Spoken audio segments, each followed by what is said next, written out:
All right, it is time for Answer the Question. Bilas is here. He'll be on the main set of our coverage of the draft tomorrow night. I have some direct questions. I'm expecting answers from you, big fella. Here we go. I'm ready. We all know who the first three, we expect to be the first three names called tomorrow night. Morant and Zion and RJ Barrett. After those three, who was the best pro in this draft? I think it's DeAndre Hunter of Virginia. He is long-armed. I think he's the best defender in this draft. You know, people say all the time he can guard multiple positions. He can actually guard 1 through 5 and has done it. In the NCAA tournament, they put him on Carson Edwards. Tony Bennett put him on Carson Edwards, tried to slow him down, and he did for a short period of time. And he can shoot it. Is he going to stay an over 40% three-point shooter in the NBA? Probably not. But he can shoot it and is very, very talented. Quickly, why do I feel like I'm hearing Darius Garland's name a lot more than I'm hearing his? Because Darius Garland can really shoot it, and he's a point guard. Mike Schmitz, I think, told you he looks a lot like Damian Lillard with how he's projected in the NBA. That's pretty tantalizing. But I rank DeAndre Hunter just a bit ahead. Okay, so those are names we expect to hear early. Next question: who is the player whose name is going to be called too late tomorrow night? I think it's Rui Hachimura of Gonzaga. He is still very young in the game, but he is big, he is really strong, and very, very skilled. Terrific pull-up jump shooter. You saw him earlier in the season in Maui take on Duke and played very, very well in a game that Gonzaga won. I think Hachimura's got a very high ceiling. I rank him 11th overall in this draft among prospects. That even may be too low. He's a very, very talented player. Another, I would say, is Nasir Little of North Carolina, who didn't show, I think, all the talent that he has last year. He kind of struggled picking up the system at North Carolina. But I think Nasir Little's going to be a really good player, and Kevin Porter Jr. also from USC. All right, there are a lot of names that we'll hear tomorrow night. But, of course, the top three that we've been talking about, it feels like forever now, are Zion, Ja, and RJ Barrett. So here's the final question. In 5 years' time, which draft prospect this year will we be saying is the best NBA player? I'll give you this with a caveat. I think it's Zion Williamson. Otherwise, we wouldn't rank him number 1.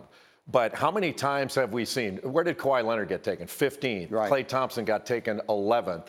We've seen so many times where we've had players, we projected them at a certain level based on who else was in the draft, and they took off on you. You know, the truth is we don't know. We like to think that we do. We have to sell that we do when everybody says expert this, expert that. But it's really hard. And the NBA GMs, they do an amazing job of gathering intel and making these decisions, but nobody knows. And if you look at the NFL draft and compare it to the NBA draft, the NFL makes just as many mistakes, if not more, and they have 5 years to look at these guys. The NBA has 1. It is a totally different animal in the NBA, and I think there are far more hits than misses. But you do believe it'll be Zion. I want to bring Zion. Jay and Jalen back in here with the very same question. Jay, Will, I'll start with you because you're standing closer to me at the moment. I like how JB is always so practical. Nobody really knows. Nobody knows. Fair. 5 years from right now, which player in this draft will we be saying is the best NBA player? I think a lot depends upon fit, but I will say, watching RJ Barrett last year train out in LA with Drew Hanlon, he was going against Jason Tatum and Joel Embiid and was just not holding his own. He was putting in work. So I think, look, Duke ranked 328th in the country in three-point shooting percentage, which doesn't allow gaps to open up for him to drive because you don't have people to kick the ball out to, which he had to be a volume shooter. But I think individually, his game is really built for the next level. Never checked out at one game. He took on the most responsibility on that team, played sick, played hurt, and was in the top 10 in scoring, rebounding, and assists in the league as a freshman. 1A Zion, 1B RJ Barrett. Obviously, you got to include Ja Morant in this conversation as well. But you are going Zion. I'm going Zion. I mean, because it feels to me like what we're banking on is that there's going to be some sort of transformational quality about this guy. He does things, to the point you made when we first talked about him, that we've never seen anyone do before. But it isn't obvious to me how he translates in the NBA, exactly what it is he does. It's very obvious to me what RJ Barrett does. RJ Barrett, to me, is James Harden. Yeah, I agree. But RJ Barrett was the presumptive #1 pick coming into the season. Right. But after you saw Zion Williamson in Canada and after that, he's a phenomenon. And, I mean, we talked about this before. You can't wrap your head around how good this guy is. And I think he's going to translate right away because he does everything. He truly is positionless. He impacts the game at almost every level. The only thing he doesn't do at a proficient level is shoot the ball from the perimeter. He can make a standstill jump shot, but you give him some space, he's going to take up that space, get downhill on you, and he's not going to run over you. He'll get by you, and then he'll go over you. You know, can I just throw out there, I hear the word positionless basketball a lot.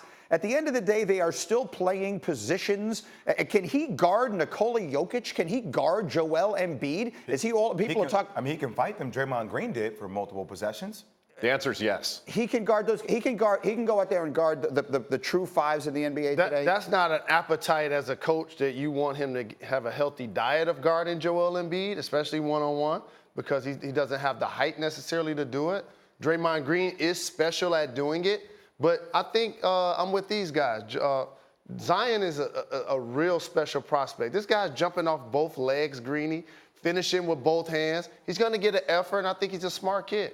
I still think his skill set needs to be better defined, refined as well, because he's not going to be able to jump over everybody at the next level as well. And there is a reckless abandonment that he plays with, and at 285 pounds, you get a little bit worried about what if he comes. We've seen players come down the wrong way. Klay Thompson. Yeah. If he's in traffic, with that weight, that could be something long-term. Injury concerns are one thing, and look, the one thing you said he doesn't do that well is the one thing everyone in the NBA needs to do now, and that is shoot the basketball. We need to see if he develops that as we go forward. We'll see.